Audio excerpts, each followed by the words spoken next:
This is episode 284 of How About That Cigar, recorded live at the Corona Cigar Studio.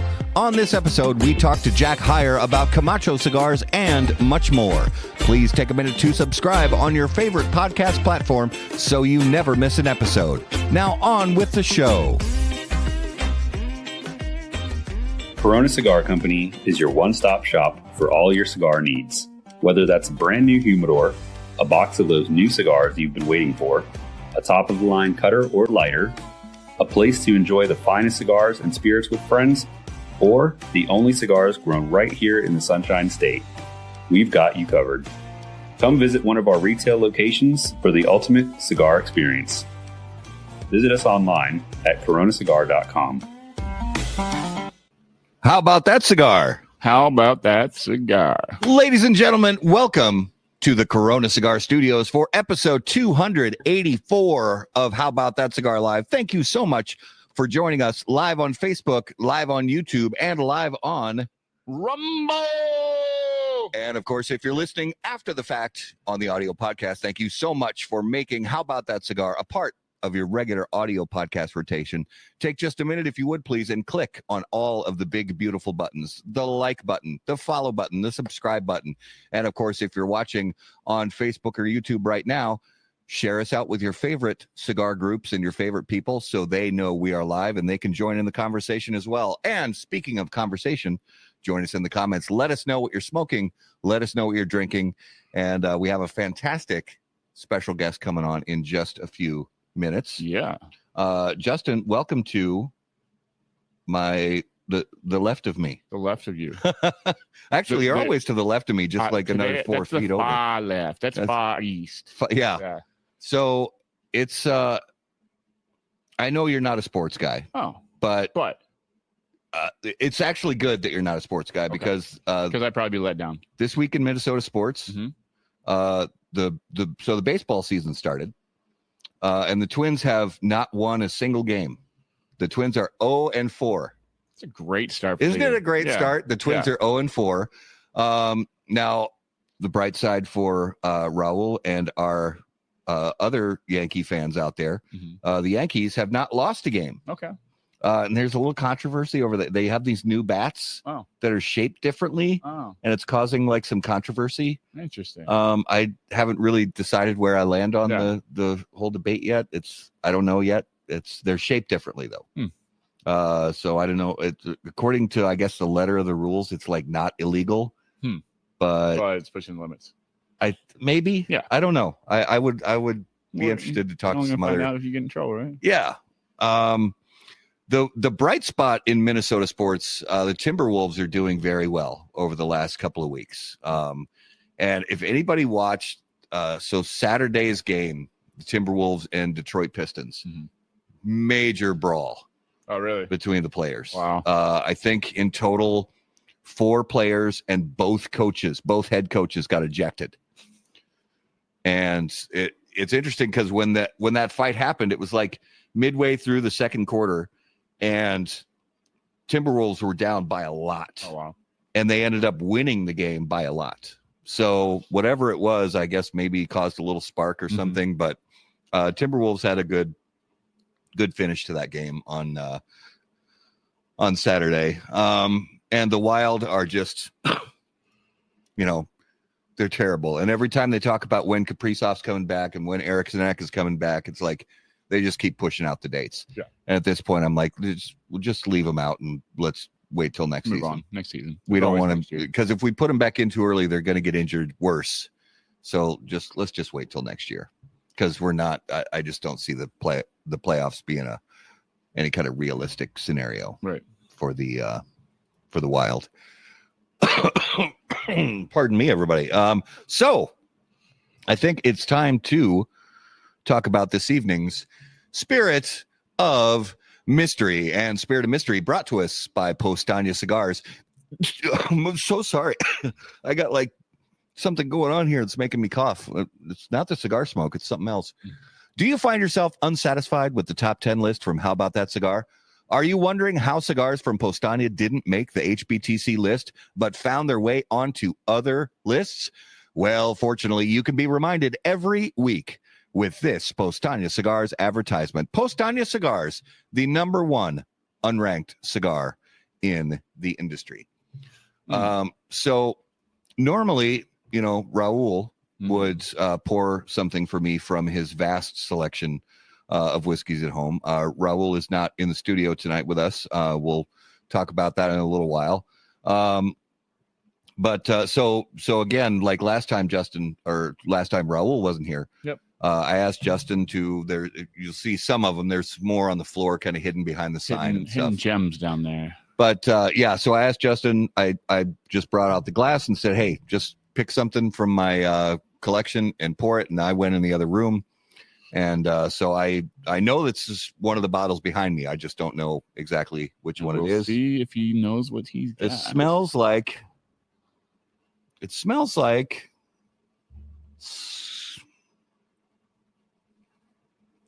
scotch. Did you take a picture of the one you? Okay.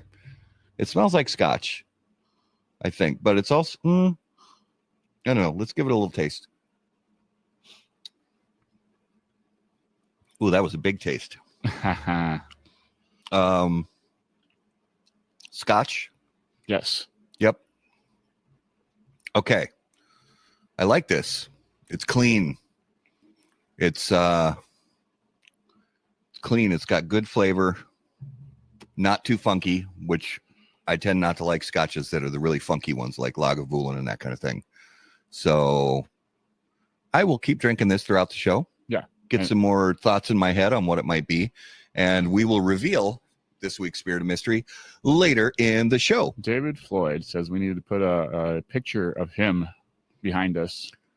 Hopefully with clothes on, David. But I don't know. Maybe sans clothes, and then we just put put somebody's cigar brand sticker over. Oh, there we go. To cover the bits and pieces. There you go. Okay. Yeah. All right. We could definitely discuss possibilities for that. I mean, we do need some stuff on our walls, so that's true. Yeah, the bare wood, gets a little boring sometimes. Yeah.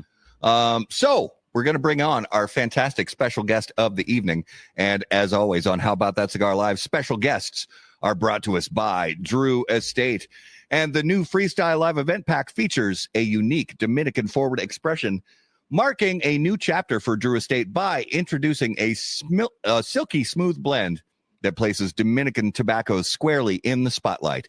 This Dominican forward blend brings together Drew Estate's signature premium sweet cap and the highest grade Connecticut shade wrapper leaf.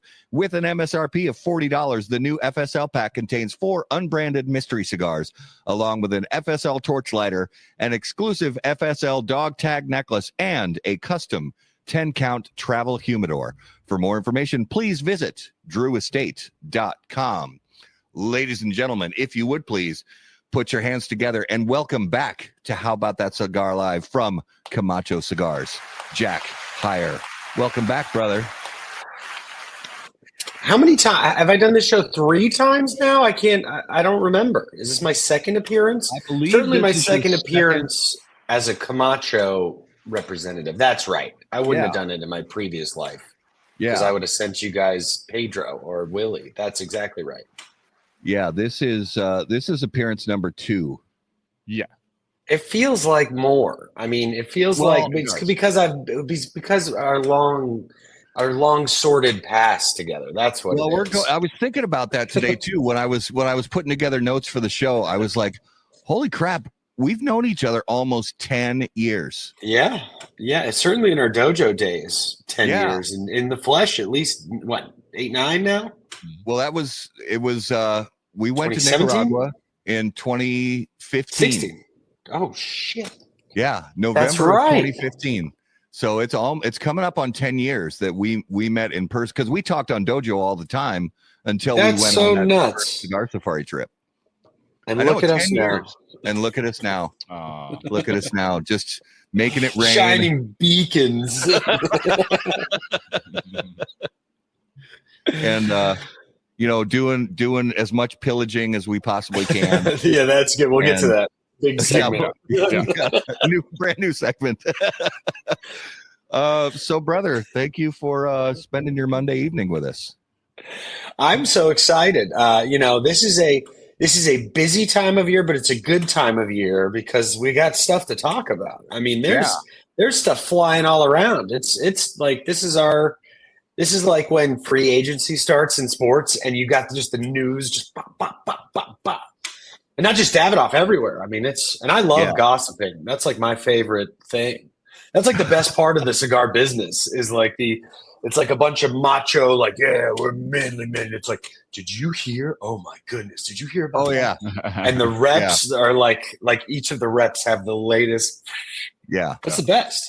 It reminds me of the line from Pulp Fiction when Uma Thurman and John Travolta are sitting in the diner and she says, when you guys get together and talk, you're worse than a sewing circle.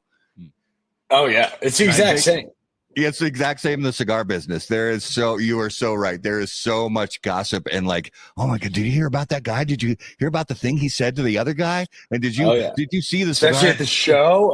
I haven't been to a trade show in forever, you know.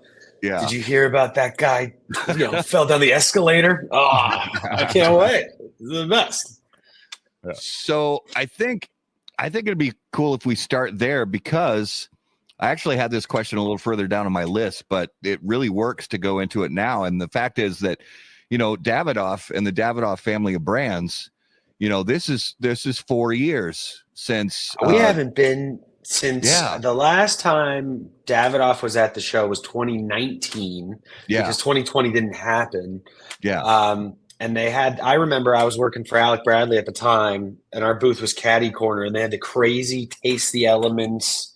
Like you walk through and there was a Yamasa room and an Escurio. And there was like a rainforest and a volcano. And I just remember being like, oh my God, this is the coolest thing ever. Absolutely. So now to be working at Davidoff, and the first trade show I went to was in 2015 in New Orleans.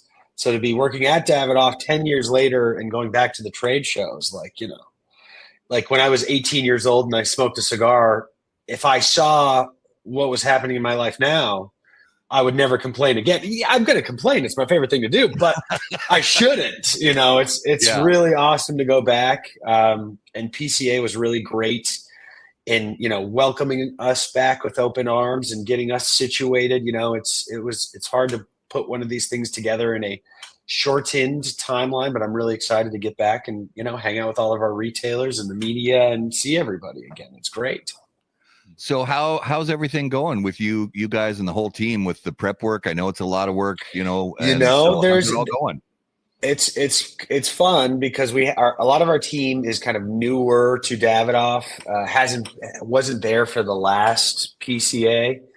So there is, I wouldn't call it rust, but there's no like shared memory. It's not like we all did this last year and the year before and the year before and the year before. So it's nice to kind of, batten down the hatches and get ready and put everything together. And we have a really great team, both of our brand team and our events team, and the sales guys are awesome. So I'm just so excited, to go. And I have a really cute outfit this year, guys. It's really, really, chic and masculine, and it's great. I'm excited. We're gonna need pictures and videos. Oh, you'll get some pictures. We gotta share David Floyd's comment. And the quote from Ron Swanson: any dog under 50 pounds is a cat, and cats are pointless. I like I have never had a dog that wasn't just like a giant Labrador retriever. And this little thing, come on. We got Bunda, or Bunny is her name, from Pet Finder, and she is just the cutest. Wait, look. She's just the cutest little thing. Say hi to How About That Cigars. Say hi.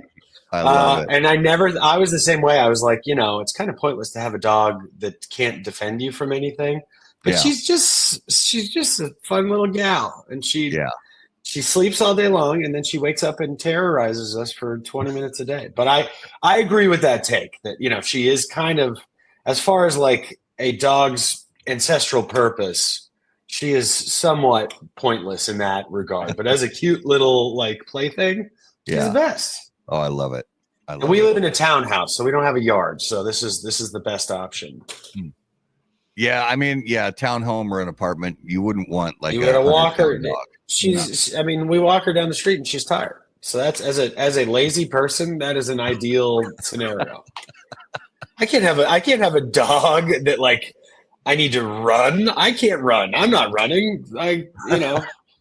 But we grew up with like hunting dog, like real, dogs that had jobs and stuff.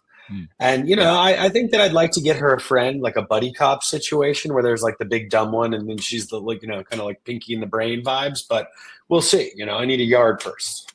Yeah. We got a question from Marcus here for you, Jack. Hey, Jack, do you think I'll get kicked out of the show for wearing my see-through Camacho pants? We got to coordinate, Marcus. We can't wear our see-through Camacho pants at the same time. Okay. The see-through Camacho pants. So is it that was one of our least successful GWP items. That one didn't go so good. They're see-through except for the Camacho logo. Is it right on the butt or right on the? Yeah, right on the they're high-waisted, but they have the tramp stamp area cut out just for that purpose. That's perfect. And the R&D was quite expensive, and it was a net loss, but those sort of things, nobody remembers the third version of the iPhone. You got to kind of keep going. Yeah, it's like Brad Pitt and Troy. That's why no one will remember you. Exactly, if you don't take, because you got to take those big chances. Regular pants, like a fool. So, part of strategies for a lot of brands, going into the big trade show being PCA, and is launching new stuff and making the big announcements. So are there some cool things that are going to be announced and unveiled by all you guys at this PCA trade show? Yeah, so we've already announced a couple of things, a couple limited editions, and we will have more announcements. For us, it is not a gangbusters year in that Davidoff on the whole, we like to take a more methodical approach to releases. We do a lot of limited edition stuff. So this year we have the Avo Synchro 10-year limited edition, which is 10 years, 2015 trade show. We had two big releases back then, and that was the Escurio, the black band, and the Avo Synchro, the first in the Synchro line. So we have limited editions for both of those this year that have already been announced, and they will already hit shelves before the trade show. And then we'll have a couple other things released afterwards. I'm so curious what my dog is doing. But as far as Davidoff is concerned, we're a global company, so all of our releases, happen over the entire world. So we don't put too much emphasis in just releasing something new for the show. And also, we have a kind of a longer runway in developing products. So it kind of isn't like when we had announced that we were coming back to the show, these cigars were already pretty much finalized. And that was, I don't know, I think it was like 6, 7, 8, 9 months ago we said we were coming back. Yeah. So for us, we're talking 2027 right now. So I think that in years future, maybe you'll see some stuff that's kind of forward, towards the front of the calendar for us. But just the way that Davidoff operates, we don't release a ton of core line every single year because we like to kind of keep our footprint, the same. And I think that our retailers appreciate the consistency in our core lines where we're not really trying to just hot swap out a brand every single year. We want to release something and, it has some staying power. Especially that's true with Davidoff, there's not a lot of movement in the white band line in the last, X million years, and the black pillar being recent-ish. So we have some terrific blends. I mean, the Escurio 10 is coming out. I think that'll ship on the 3rd or the 10th of next month. And the Avo Synchro 10 is shipping right now and should be arriving in a couple of days. So those two, as far as cigars, the Avo Synchro 10 year is a Nicaraguan blend, but it is a diadema, a box press diadema, which we have not done before. And it's kind of a subtle box press. and it's a Nice. banger. When that one was kind of coming down the pike, I'm like, well, we'll see. A Nicaraguan blend from our factory is going to be great.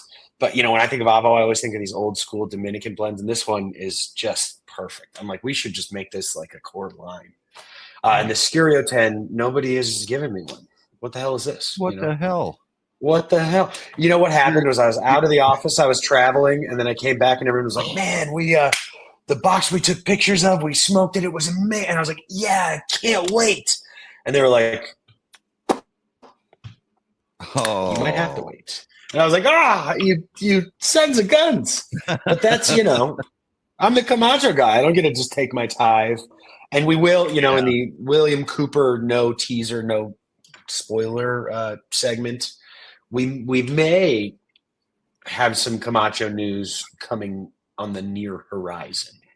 okay. Maybe. Nice. Maybe. Nice.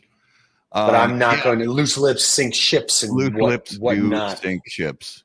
Yeah, Eric, he did show the tattoo already. I'm sorry that you missed it. We have to do just a pre-roll. It's like on the last episode. It's funny because it's a story. If people haven't heard the story, it was on the last episode, or it's been on most podcasts that I've told. But it's funny because it's one that I never mind telling. But as I've progressed in my professional career, now we don't have a hardcore Davidoff dress policy, but I like having my smoky cigar clothes that I wear to the office, and then my like regular clothes that I wear in my life. So I kind of wear I go like business cash to the office, and it is a different level of shame having to retuck in your dress shirt after showing a visitor your tramp stamp, having to hang on, get that out. All right, hold on, I gotta get this back in there, which is awesome. I really like it, and that's my new line is, I want you to remember how much you respected me before this next part. There you go. I actually have I don't even think I've told this story on the podcast. This is a great story. I recently got a Baccarat tattoo. And the reason being that I had found that the easiest way to get a job at Davidoff, and this is just my experience, I don't know if this is for everybody, is if you get a tattoo of the logo of a brand, they kind of let you be in charge of the brand. So I was like, all right, last time it took like 5 years. We were down in Honduras doing a Camp Camacho, and I was like, you know what? I think I'll get a Baccarat tattoo. And I'll be in charge. I wanted to be the global czar of Baccarat. So I'm a dumb person as established. And I am not a gambler. Like I don't like games of chance. I like gambling on sports a little bit, but that's like $20, if I'm watching a game and I don't really have a rooting interest. But games of chance, it's like the one vice I just don't have.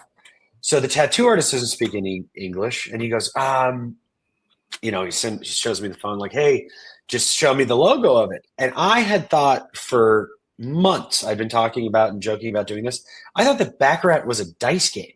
So I was looking at like dice tattoo. I was like, Baccarat logo. And it's like, oh, it's 2 cards. And it's a king and it's a 9. And I'm like, oh. So I don't know this tattoo artist. And I was the first one to go. I was like, I don't really want to take my chances on a face card, Like I don't want what if he's terrible at drawing stuff? And I just have like a king that looks, like a little like. So I was like, all right, well, I have no idea what Baccarat is. Yeah, I was like, I don't really know what Baccarat is, but there's this movie with God, what's his name? From Breaking Bad, the lawyer that also has his own show. The actor's name that was in Nobody. God, Bob Odenkirk? Bob Odenkirk. Is that right? Yeah. Bob Odenkirk is in this movie, and it's the best movie. It's like an incredible action movie, and he has this awesome tattoo on his wrist of a 2 and a 7 off-suited, and he's like, it's the worst hand you can be dealt. So I thought I was going to be badass and get like a Baccarat version of that tattoo. And I got kind of a floral girly version that my fiance described as kind of cute. And it's on a part of my leg that I'd have to take my pants off to show you guys. So I won't do that on the show. But I went back to our office, and our president at the time was like, yeah, we're going to need to see your tattoo. So first thing back in the office, I had to take my pants off and show my floral 7-2 Baccarat tattoo. That is not, I mean, that's not the logo of Baccarat even. And as it turns out, I've never played Baccarat still to this day, but the goal is to get a 9. Yeah, it's to get a 9. And a face card is worth 0. So a king 9 is a great Baccarat hand. And a 7-2 is not that bad. So in an ass backwards, I call my life and career failing upwards. It's a perfect analogy. And then we hired my buddy, he's the best, Tom Zabard, and he's in charge of Baccarat now. So I'm not even the global czar of Baccarat after all of that. Man, what a jip. You got screwed. I know, but I do have a very dainty feminine playing card tattoo on my thigh, which, So I got that going for me. I'm 0 for 2 on Honduran tattoos. Third time's a charm. So the next time I have no choice but to succeed. So that movie was called Nobody, wasn't it? It's so good. If you haven't seen that movie. Because it's like John Wick. If John Wick wasn't like immortal, it's like he kind of gets his ass kicked a little bit, which I thought was great. I liked that. Yeah. So you were talking about the kind of the way the brands, manage bringing new stuff out and stuff like that. And one of the first things that came to mind that really, I think really stands true specifically for, Davidoff, and then even more specifically kind of on the white label side of things, where it's such a storied, like classic luxury brand in the world of premium cigars. And it's almost like, it's almost like one of those brands that is so kind of iconic, you can mix it in there with, name another half dozen genuinely iconic brands in premium cigars, especially like in the luxury space. Sure. And Davidoff white label's in there. And it's almost like if it ain't broke, don't fix it kind of thing.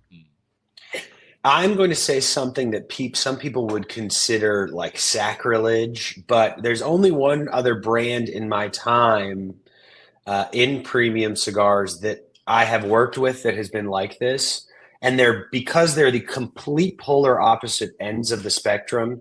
And Davidoff, and especially white label, is kind of like acid in that it has a built-in customer, and it is kind of a ship on a current that the more you try to do, it's almost like the real art is staying out of the way and just kind of like, it's like, it's going and it's good by itself. I mean, those are just two monstrous brands, and they couldn't do it in more opposite ways.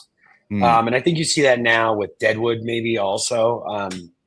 And then you have some of your classic like Monte Cristo White and, Romeo and Julieta and just some of these brands. But Davidoff does it in a way that I think is very, very, very, very difficult to replicate, in that, you have these cigars that are untouched for decades that are still, top of the class quality and, at a price that would seem crazy until you try it. And then you're like, well, yeah, I get it. All right, that's fair. And it's crazy. The day and age that we're in, in my time in cigars, prices have gotten a lot crazier. And Davidoff competes globally. I mean, I think that Davidoff's biggest competitor is probably Habanos globally, and their prices are astronomical. So, in the US, it's seen as an expensive cigar, and we do hear that.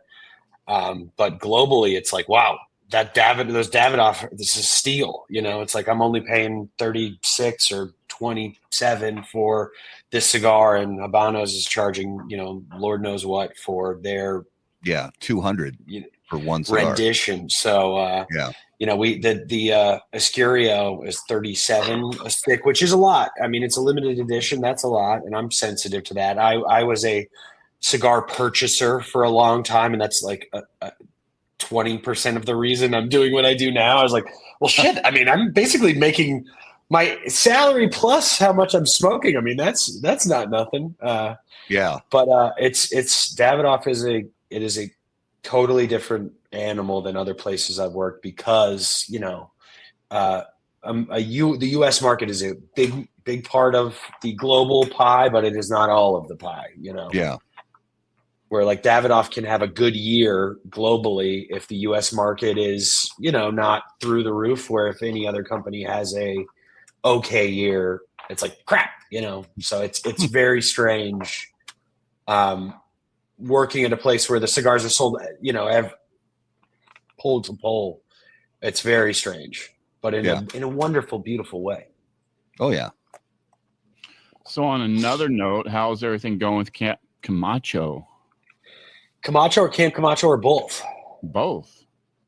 Camacho is the greatest place in the world to work. You get all of the perks of being a Davidoff employee, but you get to wear jeans and you get to go to cigar shops and just be a dude. And it is a brand that I enjoy living the vicariously through. And the more I smoke our stuff, I just keep drinking the Kool-Aid. And I think that our factory in Honduras is making the most consistent quality constructed cigars.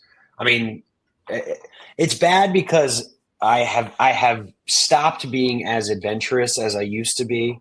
So I think that is a bad thing. That I used to smoke everything when it came out. Now I could just kind of stay in my bubble a little bit. I think that it is not beneficial to me professionally, but personally, I'm living the dream. I mean, I'm smoking great cigars all day long in our portfolio. I mean, Camacho in and of itself encompasses every flavor profile. And then when you add Avo and Davidoff and even Zeno Nicaragua, I've gotten hooked on these, half Coronas. Mm-hmm. It's like tasting the rainbow. I got everything I need, but I do like to, I am missing, I got to venture out and smoke some new stuff. I'm partially excited for the show for that reason too. I was at the Big Smoke on this last Saturday. Yeah. And I was like, can somebody go around and get me a bunch of cigars? I need to try some new stuff. I'm absolutely stuck in Camacho land. And Camp Camacho, we took a hiatus this year. We kind of reset. We've done the same version of the trip for a while. So we kind of did some beta testing last year. Me and my buddy Law went down a few weeks back to lovely Danlí, Honduras. And we are going to launch a pretty incredible version of it next year.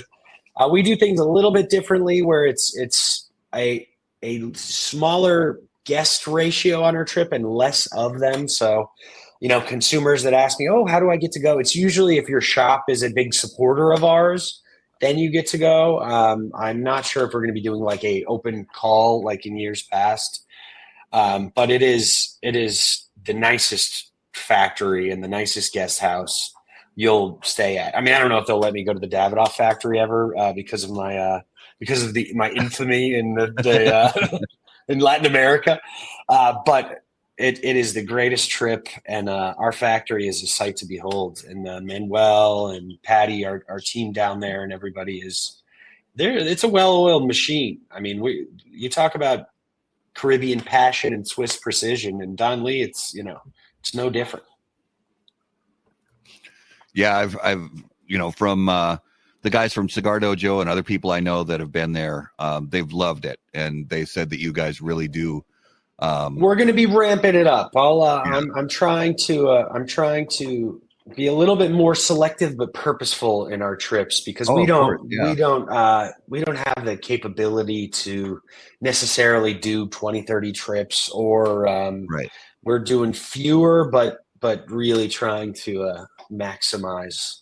And it's the airport's far from Tegucigalpa to Danlí, so we try to maximize our time down there. Yeah, but I like it. Nice. So they got like Little Caesars in Danlí. I was shocked the first time I went. They got Little Caesars. They got a Papa John's, Pizza Hut. I was like, wow, it's come a long way. I mean, the first time I went was 2017, 2018, and it's not. I mean, everybody's got iPhones. It's nice. Nice. No Tonya, but that's some Tonya, but not the same. Well, I mean, it's like I think every country has their own Like in Nicaragua, it's Tonya, and in Dominican, it's El Presidente. Yeah.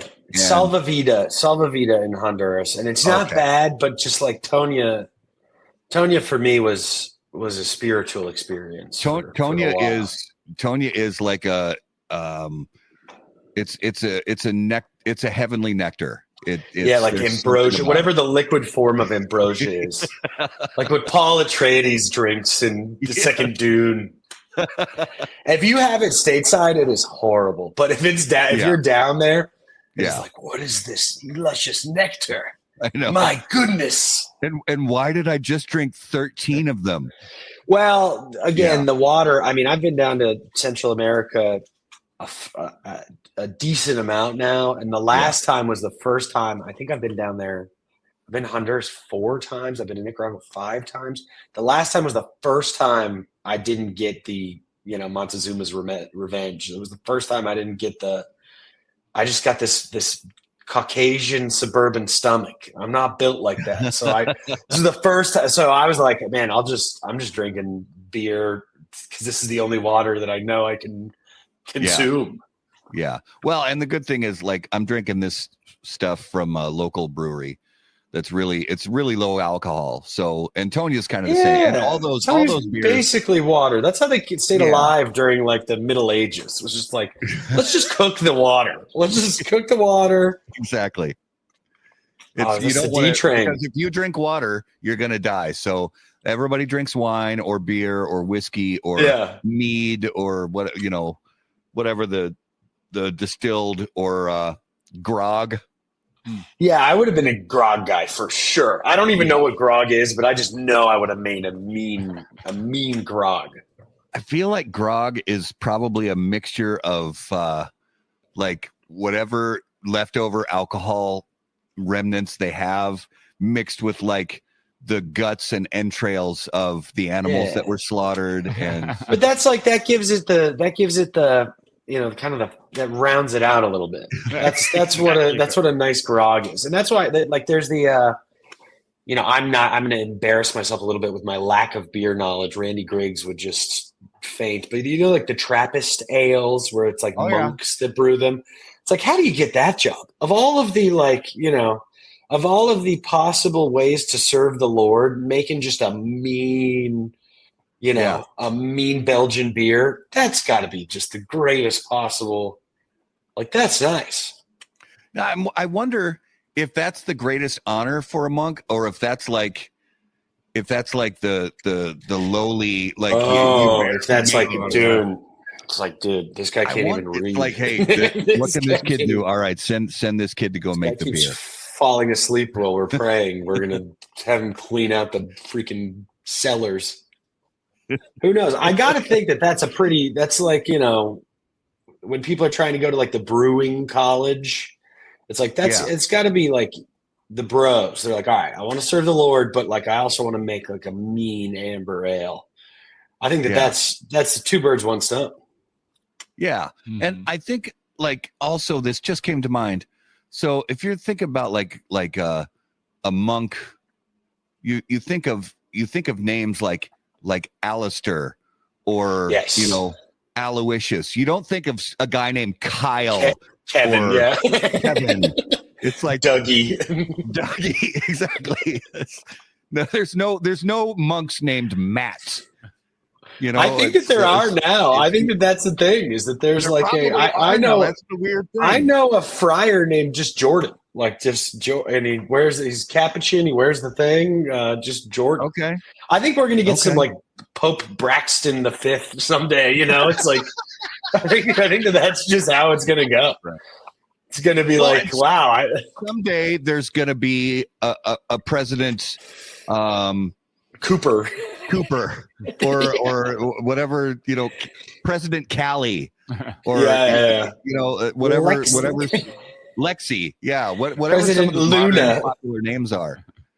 That is my favorite welcome thing. Prime Minister Jojo. Yeah, that is my favorite thing. My algorithm serves me a lot of like fun and hip kids names, and they're like Bronwyn with like 9 Ys, and I'm like, what are you doing? You're naming an adult. Like, please. Let's just pick a strong American name, 1 to 2 syllables.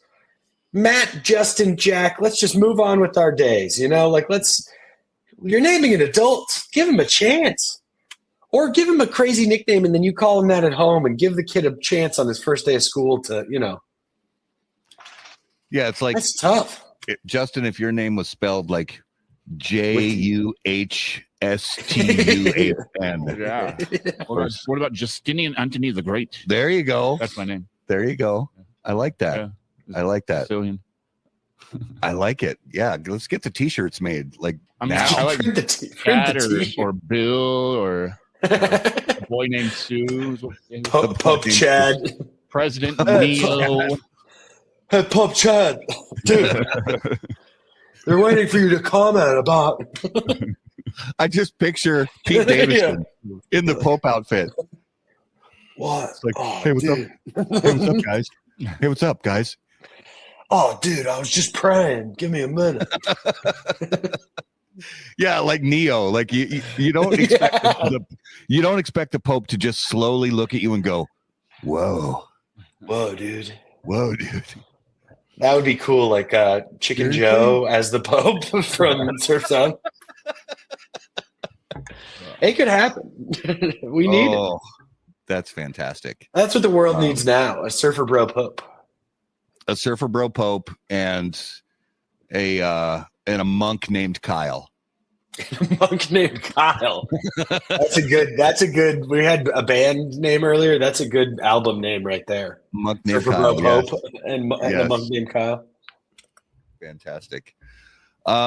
So this is kind of in line with what we're just kind of joking around here. And I mean, obviously the, we talked a minute ago about the Davidoff, specifically the white label, but really Davidoff is known as, a luxury brand and premium cigars. But, with all the family of brands, as part of the group at Davidoff, we see a lot of times on cigar podcasts and cigar shows, whether we're watching or listening, and don't get us wrong, we love talking about kind of the science behind cigars and the wrapper binder filler and how to taste this and how to taste that, and it's all great. We really do appreciate all that, but at the same time, and I asked this question because we had Bob the Cigar Guy on the show last week. It was just friggin' hilarious. The best. Gosh, we love that man. And we asked him this, and I want to ask you the same thing. Do you feel like sometimes the cigar industry just takes itself too damn seriously?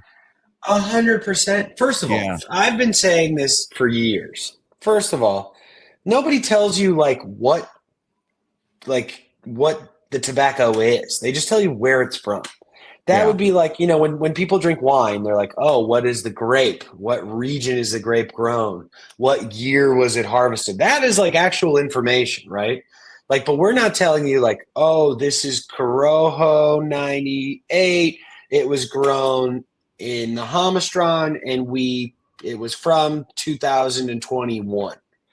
Nobody does, right? And so I think that for me personally, besides knowing the general country of origin to inform a kind of broad strokes opinion on the cigar, I think a lot of that discussion is kind of subjective and pointless. It's like not that it isn't great to know, but it's I was just in Honduras a few weeks ago, and I know very little about tobacco in the grand scheme of things, right?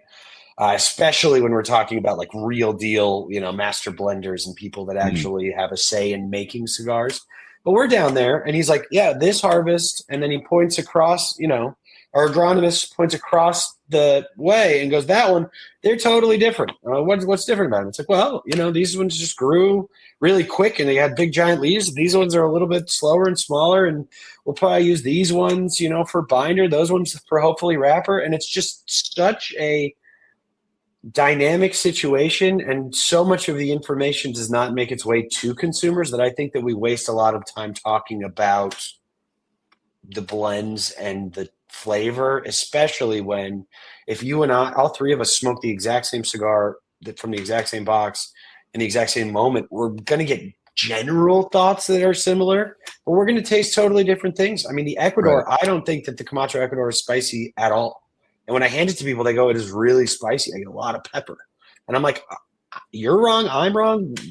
Who's wrong? And I think what's more important is one, like just construction, and two, like, do you individually like this? Like, do you like this cigar? And none of us know what we're talking about anyway. So, like, let's just enjoy it. And, you know, we know because we've smoked a lot of stuff. Yeah. But, you know, I don't speak Spanish well enough to really glean deep insights, or I don't have the time to move to, you know, Honduras or Nicaragua or the DR for 4 to 6 months at the time. So that's why I really like being the Camacho guy, because, you know, we're owned by Davidoff. We have these amazing systems and processes in place, ensuring that we're going to have a great cigar. Mhm. So whenever I go out, I'm like, let's not waste time talking about, you know, pH levels in soil. Just light this sucker up, grab a drink, and let's just have a nice night. And that's I do think that it is a beautiful art, and there's something sacred about tobacco. I do believe that.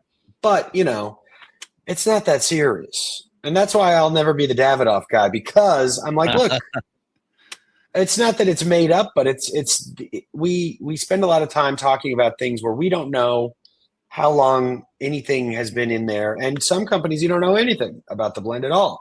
Yeah. So it's like, well, you know, what more information if I know that this is a Honduran binder with a Honduran, you know, filler, Dominican, and it's an Ecuadorian wrapper. It's like, okay, I think I know what that tastes like. But like, if you know, we probably have some blends in the Davidoff portfolio that by country are pretty similar to like an LFD, for example. And if you smoke both, they would be nothing alike. So I agree with you that it's not that it's pointless, but, you know, there's better things to talk about. I think we should. Yeah, I agree. It's about the percentage of focus, you know, and real quick, side note, before we continue the topic we're on, I totally forgot to mention that Justin and I are smoking the Camacho broadleaf that I grabbed out of my humidor just before the show started. So, and yeah, enjoying it like quite a bit, as always. So isn't that blend kind of, so now I thought that blend was kind of weird in a good way, because it's not that strong. And when I saw it, I would have thought it would have been very strong, because it's dark and it is a broadleaf. So you're like, oh, a broadleaf. I'm going to get that kind of Connecticut River Valley Foundation, you know, kind of that Liga Privada, like that real, and it's kind of like a nice, I say it's like I always say this wrong because I'm turning into my dad and I can't say things correctly. I always try to say it's like Goldilocks and the Three Bears, but every single time I try to tell this analogy, I say it's like Little Red Riding Hood. But it's like Goldilocks and the Three Bears, where it's not too spicy, it's not too sweet, it's not too strong, it's not too mild. Yep. I give people that, like, if people smoke Connecticut and they're like, well, what do you recommend that's stronger? And they hand them that, and it's like the second darkest wrapper that we have, and it's really a true medium. Yeah, it is. Mm-hmm. And some smokers out there, and this goes back to the subjectivity thing that you were talking about, is, you know, because everybody's got different palates, and, you know, it could depend on what you ate or drank that day or how you're feeling or whatever. But, you know, some people are going to smoke a Camacho broadleaf, and especially if they're newer to the cigar hobby, you know, maybe let's say a year or less in the premium cigar hobby, they're going to see the color of that wrapper leaf, and just mentally they're going to taste pepper and strength, even if it's not actually there. Yeah. Well, that's the first that you smoke with your eyes first, you know. That's the thing that I like the most is I take the band off the Corojo and I give it to anybody on earth. And they're like, ooh, you know, if I handed them a Corojo, they'd be like, oh, I don't smoke strong cigars. I only smoke Connecticut's. And everybody smokes it and everybody loves it. But they see this red band, and a lot of people get gravitated towards it because of that. But if everybody smoked a Corojo tomorrow, they'd be like, oh my God, I forgot that this is just a ridiculous blend. Yeah. But you see this, or the triple Maduro, you see this red or this black, and it's like, ooh. like, oh, I'm going to get knocked on my ass. And it's not that strong. Like you can really, most people, if you've smoked a handful of cigars and you know what you're doing, everything is within reach, you know? Yeah.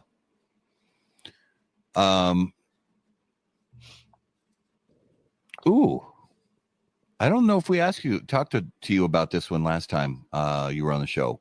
And it's kind of the question of what you like to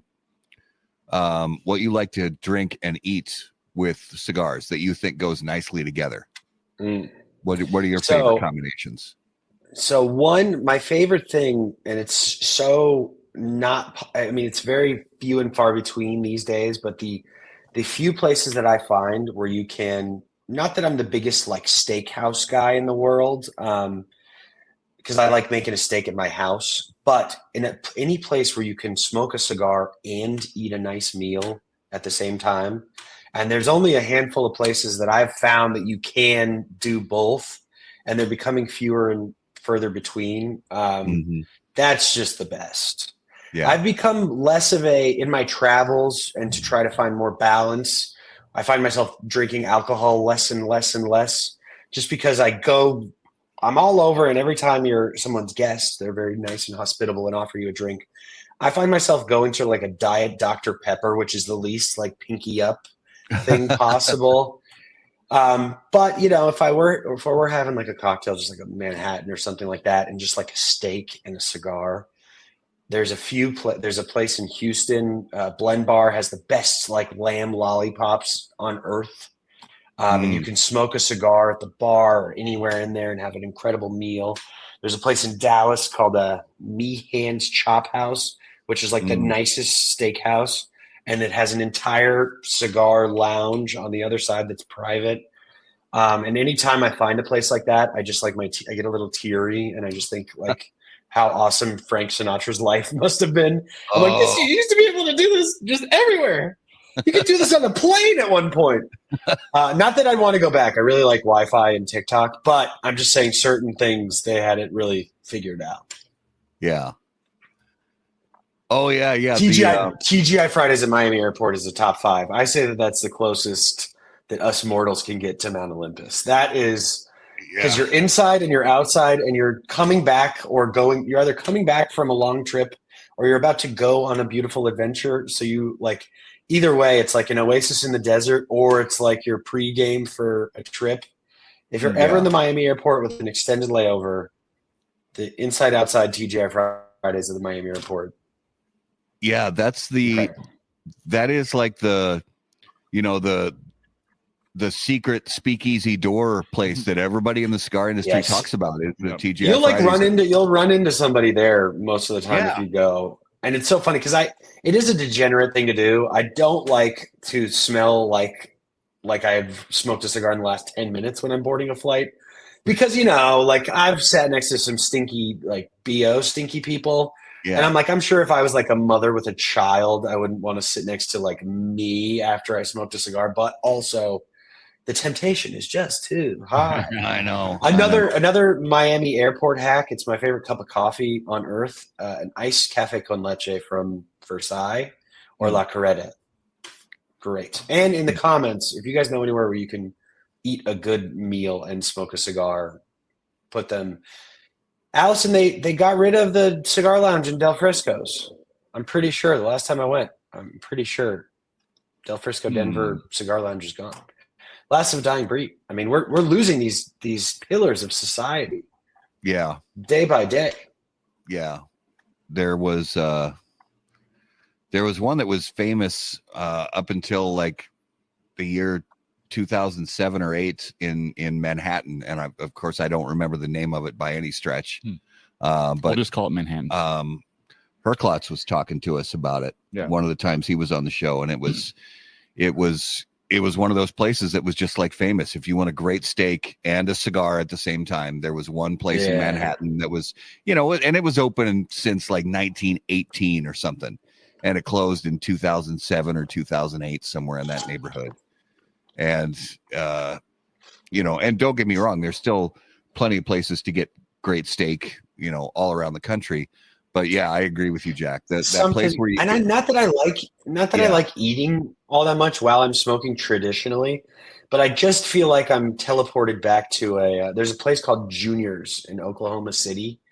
One of the greatest places on the earth. Like the walls are like all red velvet. The owner's like 105 and he sits at the bar with his wife and there's jazz music. And if you ask for a neat pour, they'll give you like 36 ounces of whiskey and you're like, where am I? Is this heaven? No, it's Oklahoma City. Oh, that's so great. I love it.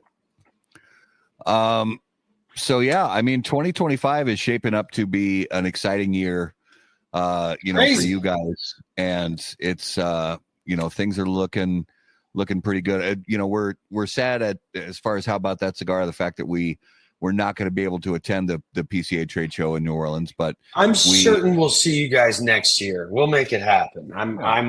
It's New Orleans. We'll see how it goes. The last time there was just the smoking ban, but the PCA has done a really great job in recent years, and it's in April, not July. The last time I went, I've never been so hot in my entire life. So, we're optimistic and we'll make it happen. We're excited. Yeah. It's going to be good. And we've got, a lot of great friends in cigar media that are going to be doing some incredible coverage. So we can't wait to see what they're going to. It will be thoroughly covered. Yeah. I'm excited to see the coverage of the complaints about the coverage. And I always love intermedia, infighting. So I'm excited. There's always a where is the line in media? When is media not media? Like if you don't have a website, are you media? If you don't have a podcast, are you media? Can you be media and only be on Instagram? I think my rule is as long as you're not annoying. Yeah, as long as you're not annoying, I think that you're media. As soon as you're annoying, you're not media anymore. That's how I classify it. Yeah, I actually like that. We'll say the no jackass rule. Yeah.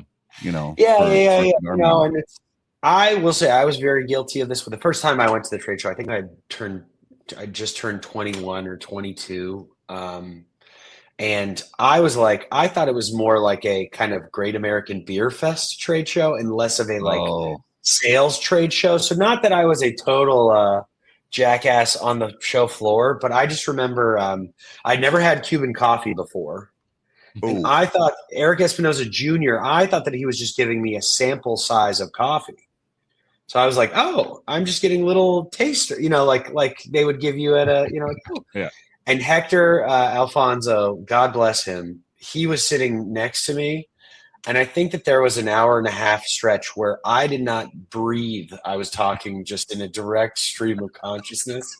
I'm like, this is great, man. I haven't been to New Orleans. This is great. This food is really rich. It's good. It's delicious. And I think it took about 6 years for Hector to forgive me for that. But now being on the other side, it's like you're at a company. You've invested a lot in this show. And it's like, Uncle Ben said, with great power comes great responsibility. You have to go there and there has to be fruits, you have to sell cigars, you have to make connections, you have to get new accounts and you have to, make sure your brands are represented and covered.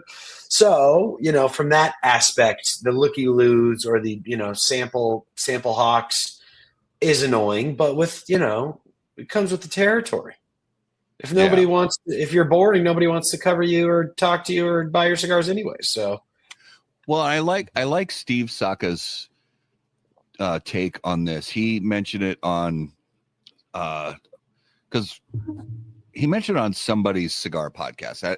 I don't think it was ours. I think it was on one of Coop's shows. But he said, as far as the question of what if media comes by your booth and is asking for samples? Saka's like, I can say no. Yeah, I'm a grown ass man. I can say no. Yeah. Right. And I kind of think, just like maybe just like give him a cigar. Who cares? Like, I don't know. Yeah. And if you've got an extra cigar and you feel like giving it to him, give it to him.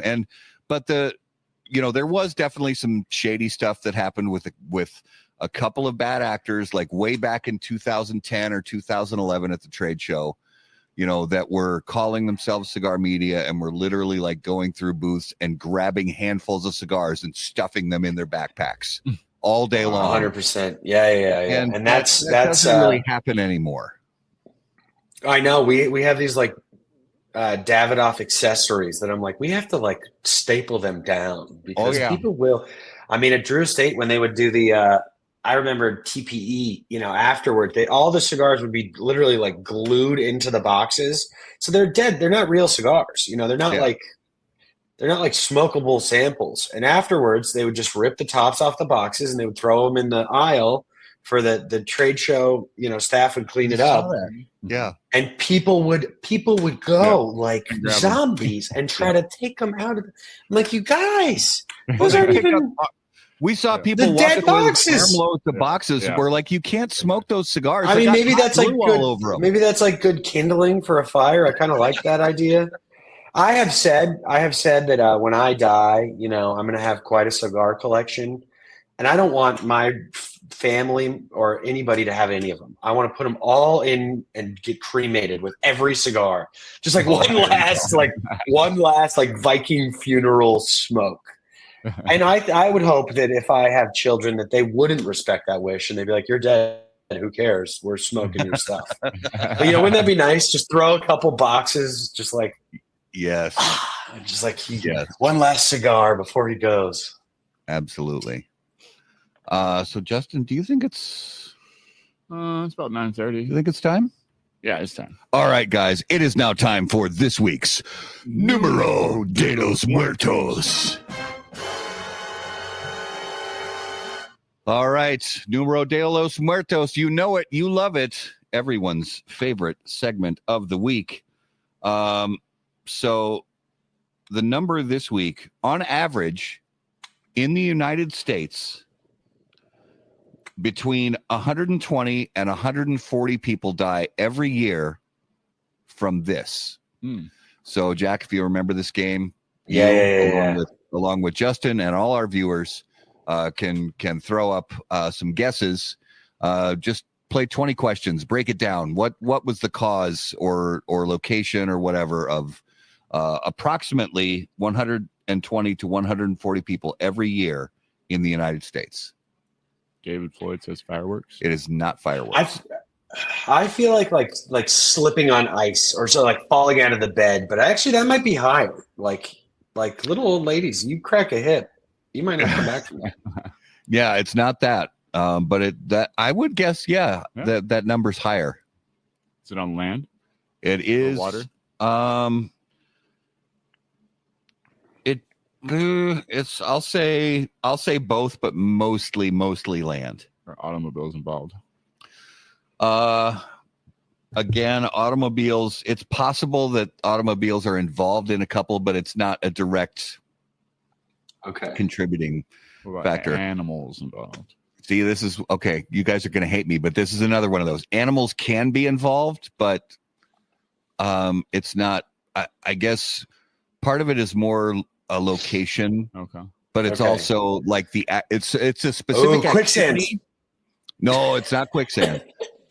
Actually, when we were kids, I thought quicksand was going to be such a big deal, and so they made it seem like it was like stop, drop, and roll. If you get in quicksand, you're like, okay, great. Like, if your car goes underwater, like these things that you think that would happen all the time. I haven't seen any quicksand in my whole life. Yeah. I don't even think it's real. I'm a quicksand truther. Yeah, I'm calling bullshit on the whole quicksand. Big quicksand had us scared for our life. Sons of bitches. The quicksand lobby. Yeah. Asphyxiation.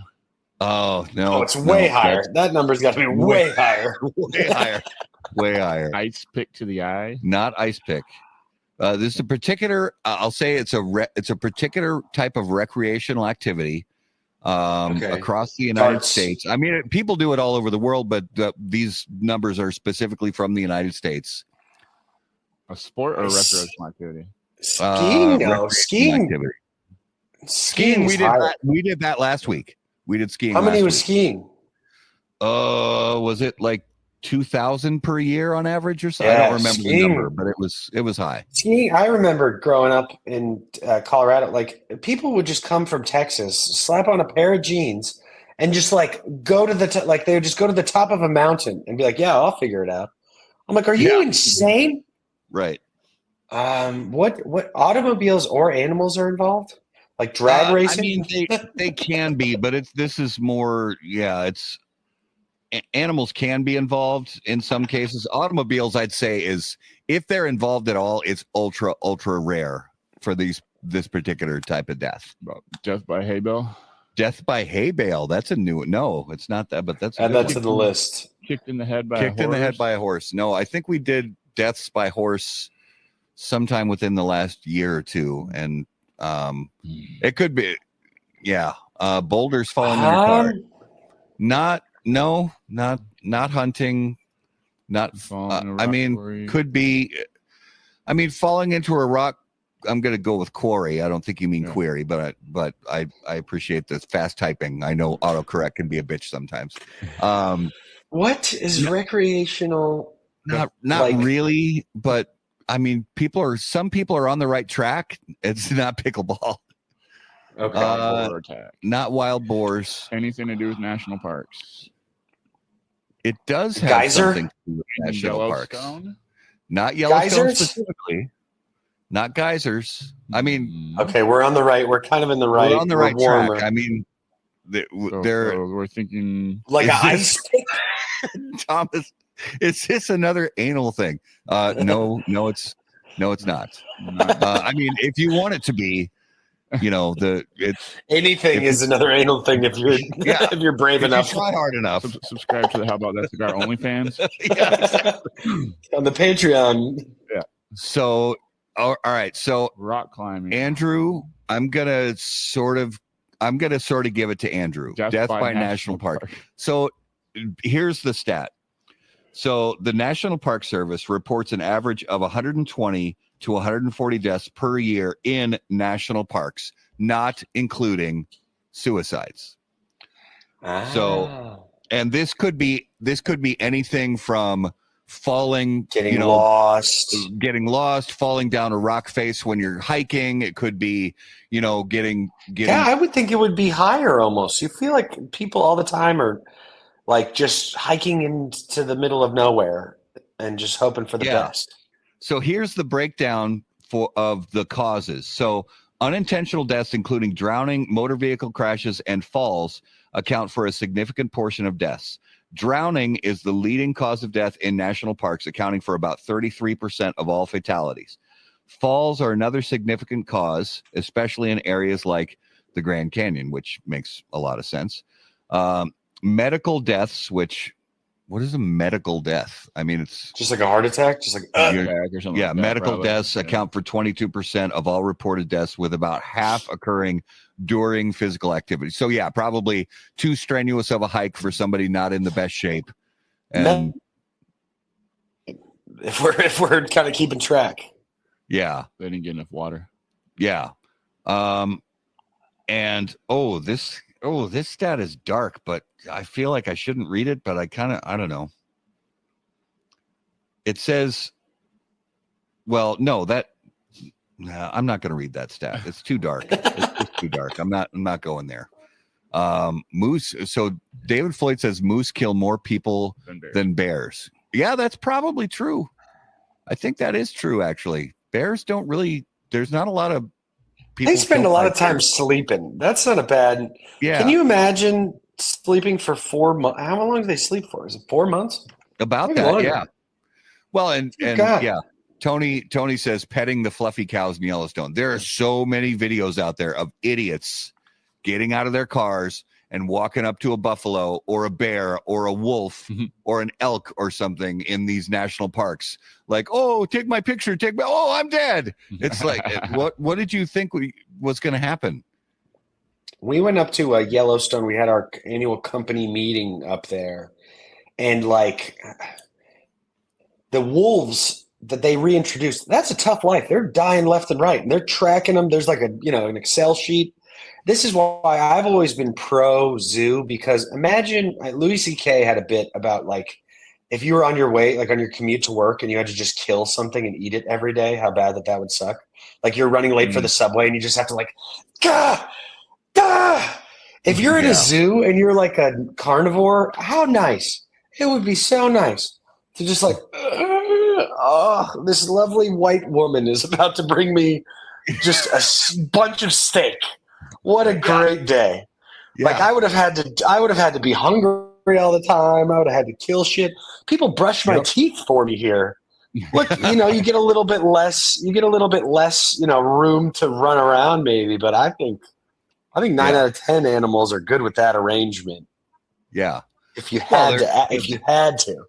They're like, oh, all right. If I'm actually living out in the wild, and I've got to chase down, a smaller animal that's lower on the food chain than I am, that's a lot of work and that's a lot of calories. But soccer moms in national parks are really easy to catch. Exactly. They're really easy. I mean, imagine being like a gazelle and just being like, oh man, thank God I don't have to run. Oh, let me just breathe this grass right here. I can just hang out. Yeah. Hang out with my friends all day. None of us are dying.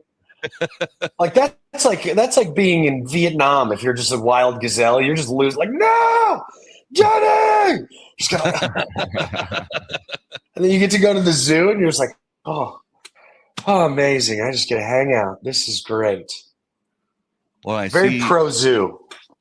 Allison says bears kill more little dogs than that, and that makes absolute sense to me. I would not bring, because we have nobody. I wouldn't bring either. Oh, I wouldn't bring either of. So we have 2 dogs. We have Oscar, who's about 80 pounds, 90 pounds, lab pit bull mix. And then we have Ruby, who's about 25 pounds. But she thinks that she's like double that. Yeah, she thinks she's twice that big, and she's a Cavapoo, so she's just a little cute, fluffy thing. I wouldn't bring either of those animals to a national park. No, leave them at home. No way. Yeah, that's because they're just gonna get eaten. I make a point on shows like this to never ask people about their dogs. That's a founding principle of mine. Yes. Yeah, if anybody watching or listening has not seen, so Jack had an unfortunate moment of being ill-informed and on one of the Cigar Dojo shows years ago, and there's some fantastic, sad yet hilarious footage. I'll post it in the comments of this when we get out. Let's do that. You got to see that. It's it's one of those moments that. We've all been through a moment like that. I never ask people about their grandparents or their dogs. You tell me. You tell me about your grandparents or your parents or whatever. I'm not asking. I'll figure that out.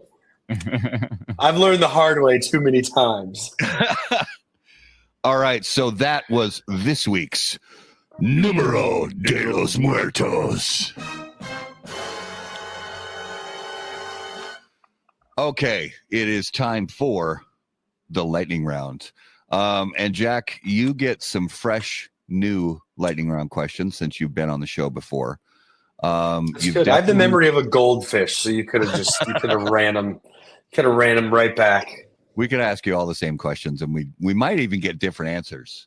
100%. I know for a fact you had the hear the thoughts of blah blah blah question. I think you had the fast food question. Mm-hmm. I know you had the zombie question. Yep.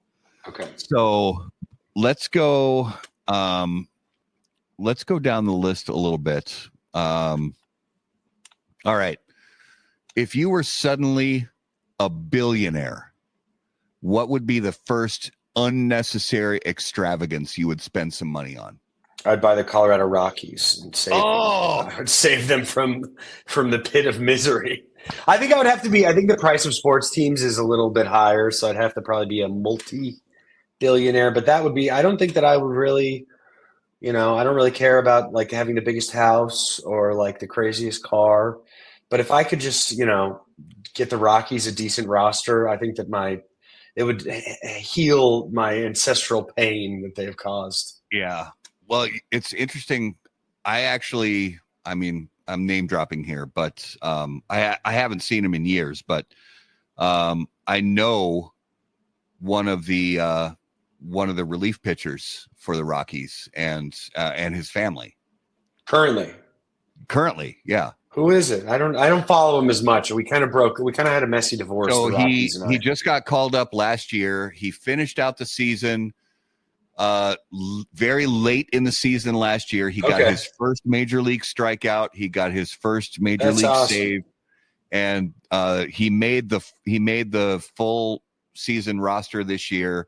His name's Seth Halverson. He's a right-handed reliever. He and his family were here in Minnesota for a number of years, and so my family and I got to know them really well. I've known him since he was like 8 years old, and he he went to Mizzou for a little while. They have the best stadium, and it's not unlike the. The Twins have put together some pretty competitive rosters of late. No. The Twins started the season 0-4. I don't want to. Nope, we're not. They're trying. I'm wearing my St. Paul Saints minor league hat tonight because I cannot bring myself to wear a Twins hat. Oh, they're trying. Are they though? They don't have the those Rockies big like the Yankees do.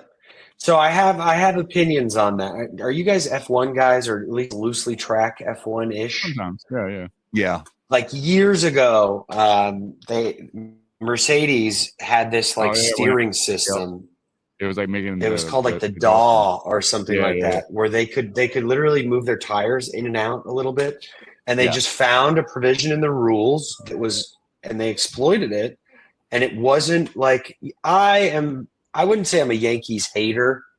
I don't like to see them win because I never root for the team that's won everything forever.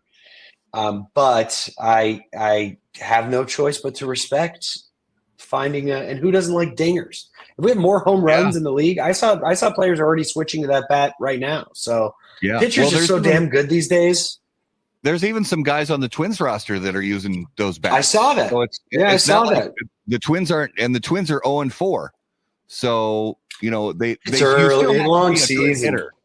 You still have to be a good hitter. Well, that was always the big Barry Bonds thing. It's like no amount of steroids, Yeah, you still have to be a good hitter. The ball's hitting the bat every time. Now, do I, and we're getting off on a rabbit hole here, but I really don't care. But do I think that Barry Bonds should be in the Hall of Fame? No, I don't. See, I think he's still his time. He's still the best home run hitter of all time. But do I think he should be in the Hall of Fame? No, I don't. Because one of the best hitters of all time, and I know there's more to it than this, but Pete Rose never made it to the Hall of Fame. That's true. Probably never will. And I think that the argument, like Bonds, McGuire, Sosa, I don't think they should be in the Hall of Fame. I think I don't know. I think you put them in. It was just like for the era that they were in, everybody was doing it, and good, bad, or ugly. That's true. In the 60s and 70s, everybody was on greenies and amphetamines and all this sort of stuff. And the Mets won a World Series on cocaine. It's like, what are we going to take the World Series away? It's like, I think that the only reason I could see – so when I think Pete Rose, the manager, I would take issue with that. He was gambling on the Reds while he was the manager of the Reds. And people would say, well, you always bet on them to win. But if you're the manager, you can pitch all your best relievers the game you bet on them and then tomorrow not. But Pete Rose, the player, should have been let in. And the fact that he passed away, not in the Hall of Fame, I think is a great travesty. But if I were I running for president, one of the things on my ballot, on my presidential promises would be that I think that the best hitter of all time should be in the Hall of Fame. Well, who knows if he'll be the best hitter of all time when some of these guys that are playing right now get through. But I mean, it's you can't tell the story of baseball without him. So put him in and put an asterisk on it or whatever. But get the guy in there. Yeah. So Jack, what's the worst haircut that you've ever had? Oh yeah. Ooh, I wish we had pictures, I actually have a picture you can share. That would be fantastic. I have this one was pretty recently. So I go through this thing right now. My hair's like shortish, and I'm gonna get a little touch up before the show. But I go through this thing where I was convinced that both my grandfathers were bald at like 22. So I always am like living on borrowed time. I'm like, one of these days. And my dad tells me tomorrow's not promised, Jack. Like, enjoy it while you got it. So I was kind of going for like a longer hair thing for a good, 6, 7, 8 months recently. And I kind of was like, yeah, I trust you, man. I want to kind of do and I got what I can only describe was exactly Lord Farquaad's haircut. And it was so rough that I had to go. I got a haircut on Friday and I had to get a haircut on Saturday. I think it was November. Let's see. I'm getting close. The Snow White? 9,000. Dude, it was so bad. I'm getting close. Oh man. It was literally Lord Farquaad. Oh. Here we go. This is a no shit. Like a real this was November of last year. Dude, that doesn't even so look bad. like you. I had earmuffs. And I was trying to go for like what I discovered is like, what doesn't work? When you go into like a barbershop and you just show a picture of like an incredibly handsome guy. And it's like, well, that's just a handsome guy. Like my dumb face it's not the same thing. Like if you put that Lego piece on my head, it's not going to work because that guy is just a gorgeous man. So that's what I found out is like, just find somebody that's good at cutting hair and just be like, do you think I can do this? And if they say no, just be like, give me what you think I can accomplish. Because then I literally had hair earmuffs. Now, honestly, Jack, if you would have stuck with that and let it keep growing, you would have had like the late 90s Scott Stapp from Creed. See, I was kind of I was thinking that I could do like a Bradley Cooper, kind of like but it just it didn't happen. And it's I'm not saying it'll never happen, but like I just had to cut my losses. But it was unfortunate. That was pretty tough. Like I would say you made the right move shifting away from that look. Well, and when you kind of I'm a huge I won't say the word, but I'm a huge coward maybe. And like when they turn you around and it's a bad haircut and you just have like tears in your eyes and you're like, yeah, that's really good. And to make matters worse, I couldn't just go back to the same guy. I had to move. I had to just go to a different barbershop now because I can't face the hey man, you really screwed me up that last time. I don't know if I can do this. All right. So I'm gonna embarrass the shit out of myself on the air right now, but I really don't care. I'm putting this up to the camera. You want to see a bad haircut? Screenshots. I need screenshots. I disagree. You look awesome.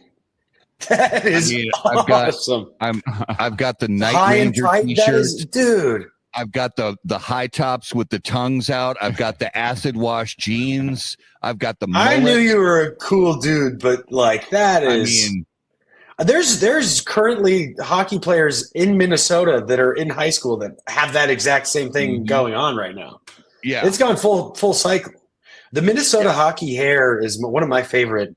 Minnesota hockey hair is legendary. Although I will say this year the tournament's over, but this year there was a slightly disturbing trend with the hair. And my kids have told me about this. There's a new thing that the kids are using the term ice cream scoop hair, where it looks like it's basically they put a bowl over it and then they fluff the rest out so it looks like the sort of twirls coming off the bottom of an ice cream scoop. I miss the mullet days of that was my favorite. I couldn't tell you one thing about the tournament itself, but I would watch the YouTube video every year like it was my March Madness. I mean, because if people are not familiar with the hockey hair recaps, it is like a must-see TV. Yeah, incredible. Let's jump into this week's notable smokable. So Jack, you talked about it a few minutes ago that you're kind of sticking in as far as stuff that you smoke on a regular basis. Obviously you're sticking within the Davidoff and Camacho and other brands under the Davidoff umbrella, but Anything recently that you smoked from outside of the portfolio that kind of stood out to you a little bit? Yeah, so somebody gave me the H. Upman 80th. Oh yeah, And that thing, I felt like I smoked it for like 4 hours. That is a really, really good smoke. I've always been a big Espinosa fan, so I was super late to the game with the knuckle sandwich chiz. Enjoyed both of those. I'm trying to think what else I've smoked lately that's been like new. Give me a second. You guys go, and then I'll think of something. What's Justy? What's your notable?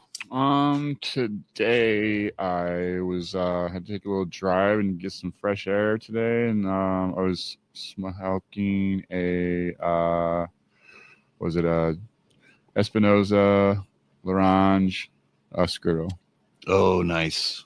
That was classic. Yeah, so good. Mm-hmm. Mine was yesterday, and grabbed one out of my humidor that it's not super old. It's a couple of years old because they've done a few additional production runs of this one. But there's that Stogie's World Class in Houston, that does the Lancero collections and stuff.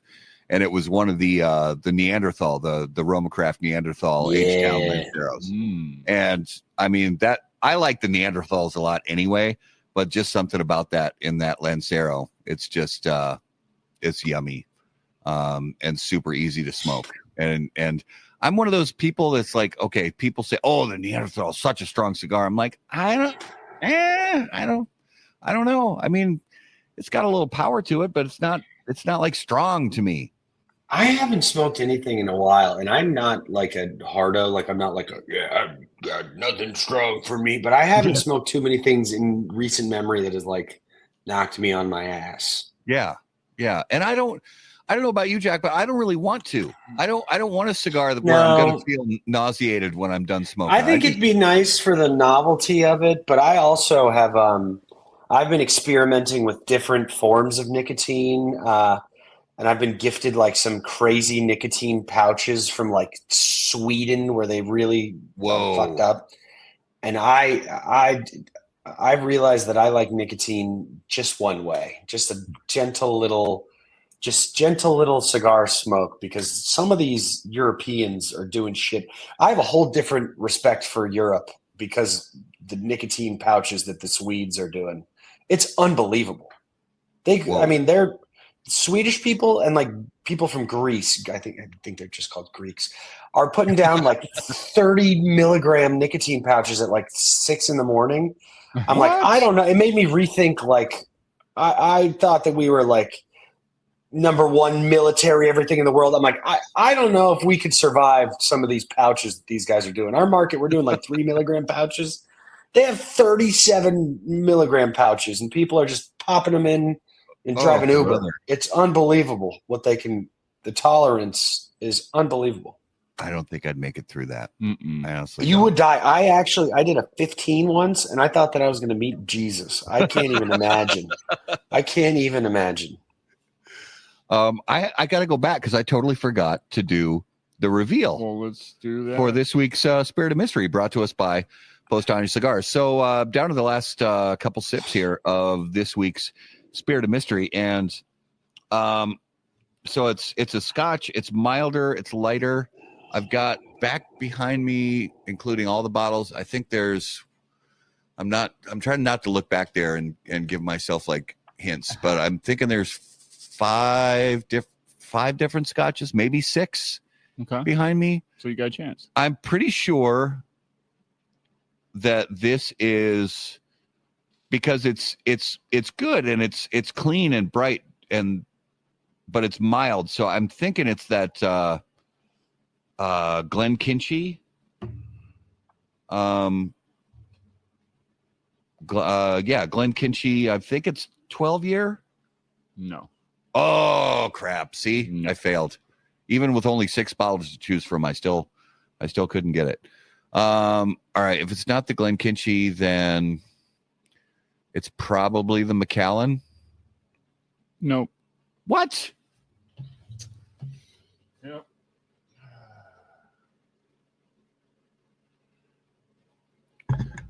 Well, I don't think it's the Highland Park. Nope. It's not the Balvenie, is it? Nope. Which one am I missing? Oh, Glenfiddich. Oh, I'm so sorry. I thought this was McAllen. I'm so sorry. I thought this was McAllen. Yeah, Glenfiddich. All right, There we Glenfiddich go. 14. Let me zoom that. Boom. There we go. Yeah. So, yeah, and One day you'll get it. I've only in so many, how many years I've only guessed like 4 correct ever. So it's not easy to guess these, but I'm just making excuses at this point. And I'll, a shout out and a huge thank you to Luciano Morales from Luciano Cigars, because this bottle is courtesy of him. So thank you for that, Luciano. brother. Sorry I didn't pick it, but what are you going to do? But I appreciated it. But I do appreciate it. All right, some coming attractions on the next few weeks on How About That Cigar Live. Next week on April 7th. Holy crap, it's April already. Next week. What the hell? Actually, it's April tomorrow. Make sure you get your taxes done. Yeah, get your taxes done. And by the way, guys, let's keep sharp tomorrow. All right, we're going to see a lot of nonsense. Yeah. Let's wake up. Let's remember what's going on. That person's probably not dead. Your favorite player didn't get traded.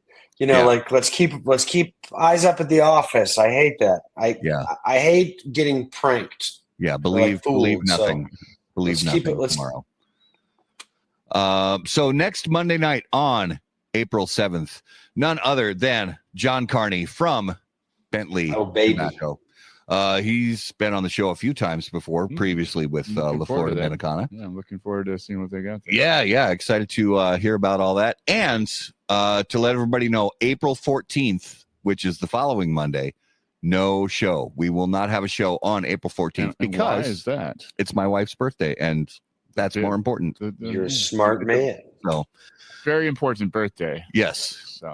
And then following that up on April 21st, this is going to be exciting because we cannot be at the PCA trade show this year. I wanted to get some people who we know we can trust to give us the true story about the good, the bad, and the ugly from the 2025 PCA trade show. So we have from Cigar Press Magazine, Fred Rui, and from Cigar Dojo, we have Erica Tormson and Robbie Raz coming on to the show. All three of those gentlemen will be joining us to give us the good, the bad, and the ugly from the 2025 PCA trade show. And we cannot wait to hear from them about all of that. Jack, if you would please give our viewers and listeners an idea, where is the best place for them to keep up with everything going on with Davidoff and Camacho and Avo and everyone from the Davidoff family of brands? Yeah, just go to Instagram. Davidoff Cigars, Camacho Cigars, Avo Cigars, Zeno Cigars, you name it. We got it. My Instagram is at Jack's Cigar Burner because of international law. I'm not Camacho Jack. But follow me. Whatever. I'm going to do some cool stuff. I got Meta Ray-Bans, so I'm having fun posting stuff. Love it's fun. Love it. Well, Jack, and I would be remiss, and I talked to him before we went on the show tonight. So Raul Ramos, he's the co-host here at How About That Cigar Live. And he's not on the show tonight. And I talked to him about it this morning when he called me, we texted a few times, and I wanted to make sure it was okay with him before I shared this. The reason he's not on the show this evening, unfortunately, his mother passed away this morning. So he and his family are on their way to New York to make arrangements and do all that needs to be done for that. So I asked him, and he said it would be okay to share that this evening. So we ask all of our viewers and listeners out there, whatever it is you do to support people in times like this, if you're someone who prays, then please say a prayer for that family. If you're someone who sends happy thoughts, please, send good thoughts to that family during this time. Whatever it is you do, to support families in a time like this, please do that. And, we wish them and their family all the best during this difficult time. We send our condolences, our love, our prayers, and all of the above. Brother, we love you and can't wait to see you back here in the studio. But, take all the time you need with your family. That's the most important thing. Mm-hmm. So we wanted to make sure and mention that on the show, but it's been a fantastic evening spending it with Jack from Camacho and Davidoff. And Jack, brother, it's always one of our This favorite is just shows. the nicest. It doesn't even feel like we did. It was like it felt like it was 15 minutes. Come on. No, you're honestly one of our favorite people in the industry, Jack, because you are one of those voices that, that's why we asked the question earlier about, the cigar industry being too serious. You're one of those voices in the cigar industry that, I don't take myself too serious. Exactly. And it's there's an irreverence that I think the cigar industry needs sometimes. And for us to sit around a cigar shop, all of us together, men, women, everybody, sit around a cigar shop, enjoy cigars together, swap stories together, talk about That's family, what it's talk about. about Make life. fun of each other. Make fun of each good other. Stuff. And we can tell the heartfelt stories, and we can tell the funny stories all at the same time. And you are an absolute pleasure to talk to and pleasure to have on our show, brother. So thank you so much for giving us some of your time. You guys are the best anytime. We appreciate it, brother. And we want to thank again, of course, all of our wonderful viewers and listeners of How About That Cigar Live. We thank you so much for being the best part of How About That Cigar Live. We appreciate you guys spending time with us so much. Of course, be sure to click on all of the big, beautiful buttons, the like button, the follow button, the subscribe button, whatever it is you need to click on to make sure that you don't miss anything that we have coming up on How About That Cigar Live. And of course, if you're listening after the fact on the audio podcast, whether it's when you work out, when you drive down the road, whatever it is you do, when you listen to your favorite audio podcast, we appreciate it so much that you make us a part of it. If you have questions for any of us, you can email us on the website, howaboutthatcigar.com. Be sure to follow us on all of your favorite social media platforms. You will find us at HBT Cigar. And of course, until we see you guys next time, burn cigars, not bridges. Thanks, guys.